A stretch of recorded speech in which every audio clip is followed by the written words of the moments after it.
এবার প্রেমিকের বাড়িতে বিয়ের দাবিতে অনশনে বসেছে নবম শ্রেণীর ছাত্রী। দরজা খুলেন, বিয়ে না করলে বিষ খেয়ে আত্মহত্যা করার হুমকিও দিয়েছে এই কিশোরী। আমার দাবি একটাই, ওই ছেলে যদি আমার বিয়ে না করে আমি ওদের বাসায় ঢুকে আমি বিষ খেয়ে মরে যাব। ভোলা জেলার চরফ্যাশন উপজেলার জিন্নাগর ইউনিয়নে বিয়ের দাবিতে প্রেমিকের বাড়িতে অনশন শুরু করেছে অর্পিতা নামের এক কিশোরী।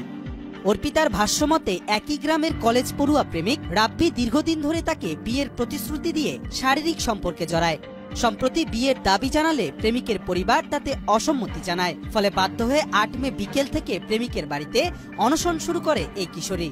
আমি চাচ্ছি যতদিন পর্যন্ত এই ছেলে আমাকে বিয়ে না করবে আমি এখানেই থাকবো। ও আমার বিয়ে করবে না করবে এটা নিয়ে একটা ঝামেলা। তারপরে ও সরে গেছে, আমিও চলে গেছি। পরবর্তীতে ও আমাকে আবার ফোন দিছে, ফোন দিয়ে অনেক ডিস্টার্ব করে, আমাকে ব্ল্যাকমেইল করে যে তুমি যদি আমার সাথে আবারও সম্পর্কে না জড়াও তাহলে আমি তোমার এমন এমন ক্ষতি করবো যা তুমি কখনো বিয়ে হতে দেবো না, বাবা মার মানি যত আমি কখনো রাখবো না। অর্পিতা জানান ৩ বছর আগে ফেসবুকে রাব্বির সঙ্গে পরিচয় হয় তার। পরিচয় থেকে গড়ে ওঠে প্রেমের সম্পর্ক। প্রেমিক রাব্বি বিভিন্ন সময় তাকে ঘুরতে নিয়ে যায় উপজেলার বিভিন্ন পর্যটন স্থলে এবং তাদের একান্ত মুহূর্তের ছবি ও ভিডিও মোবাইলে ধারণ করেন।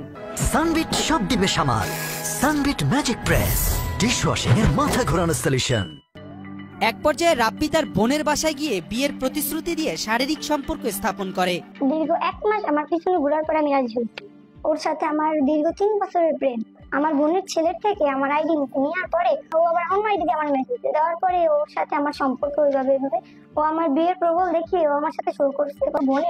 ওর বোনেরা আমাদের বাসায় গেছে, যাওয়ার পরে খাইতে থাকছে। ওর আম্মু আমাদের বাসায় গেছে। ওর আম্মু আমাকে বলছে যে আমি তোমাকে বউ বানিয়ে নিয়ে আসবো।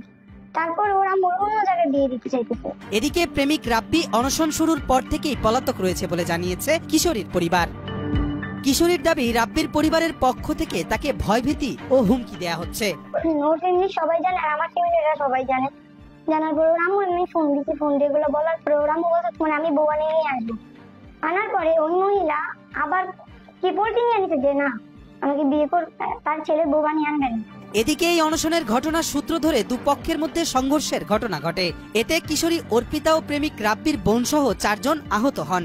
ঘটনাস্থলে চরফ্যাশন থানা পুলিশ ও উপজেলা সমাজসেবা কর্মকর্তারা কিশোরীকে উদ্ধার করতে গিয়ে স্থানীয় জনতার বাধার মুখে পড়েন। এক পর্যায়ে হট্টগোলের মধ্যে কিশোরীর মাথায় আঘাত লাগে এবং সে আরো অসুস্থ হয়ে পড়ে। প্রাথমিক চিকিৎসা শেষে তাকে থানায় নেওয়া হয়। ওরা ছেলে আইনা আমার ঘরে উঠতে চাইছে। আমি ঘরে জায়গা দেনি দেখে ওরা আমার পাশের ঘরে রাখছে। এরা সকলে মিললা কতগোল কইয়া ছেলেরে মানে চুরি অস্ত্র দেবাইয়া মেয়ে হাত কাটে পাও কাটে মানে ছেলের লগে এরকম একটা ভয়ঙ্কর দিয়ে ছেলেরা কথা বলেছে। এখন আমি বলছি আপনারা ছেলে বাড়ি করেন, ছেলে বাড়ি করে আপনারা বিয়ে করাই দেন, আমার কোনো আপত্তি নেই। ছেলের মেয়ের পক্ষ থেকে যাইয়া ওই ঘরে মারধর করিয়া হামলা করিয়া সকল কিছু নিয়ে গেছে। ওই মেয়েটারে অত্যাচার করছে অনেক ছেলেরা। ঘটনার বিষয়ে জানতে চাইলে চরফ্যাশন থানার কর্মকর্তারা কোনো প্রকার মন্তব্য করতে রাজি হননি। এলাকাবাসীর মতে উভয় পক্ষের বয়স এখনো বিয়ের উপযুক্ত না হওয়ায় পরিস্থিতি আরো জটিল হয়ে উঠেছে। এদিকে অর্পিতার মায়ের দাবি তার মেয়েকে এখানেই বিয়ে দিতে হবে।